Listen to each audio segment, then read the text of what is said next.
আমি আজ সন্ধেবেলা হাঁটতে হাঁটতে বেরিয়ে পড়েছি রাস্তায়, বাবার ওপর রাগ করে। অবশ্য বাবার রাগ করাটা কিছু অস্বাভাবিক নয়।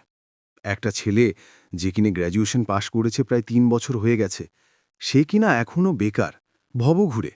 এতদিনেও সে কোনো কাজ জোটাতে পারেনি। কিন্তু আমি বা কি করব বলুন? এখন যা দেশের অবস্থা, তাতে সরকারি চাকরি পাওয়ার কোনো জো নেই। আবার যে ব্যবসা করব তারও পুঁজি নেই। দিনমজুরের কাজ করব, তাতে আবার আমার বাবা মার মানে লাগবে, কারণ আমার বাবা একজন সরকারি কর্মচারী। অগত্যা চারবেলা বাবা মায়ের কথা শোনা ছাড়া আর কিছুই করার নেই। আজকেও হয়েছে তাই। খেতে বসেছি, আর তখন আমার বাবার যত কথা মনে হয়েছে আমাকে বলার জন্য।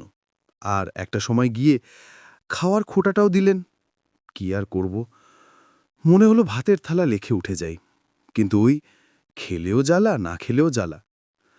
খাওয়ার থালা রেখে উঠে যেতে গেলেই আমার বাবা গম্ভীর গলায় বলে উঠলেন, খাবারটা কিনতে পয়সা লাগে, বিনা পয়সায় কেউ দিয়ে যায় না। খেতে না ইচ্ছে হয়, কাল থেকে বলে দিবি তোর জন্য রান্না হবে না এই বাড়িতে, কিন্তু আজকে খাবার নষ্ট করা যাবে না। যেমন বলা তেমন কাজ। চোখের জল ফেলতে ফেলতে পুরো খাবারটা শেষ করেই হাত মুখ ধুয়ে বেরিয়ে পড়লাম রাস্তায়। যদি একটা কাজের সুযোগ পাই কোথাও, এই আশায়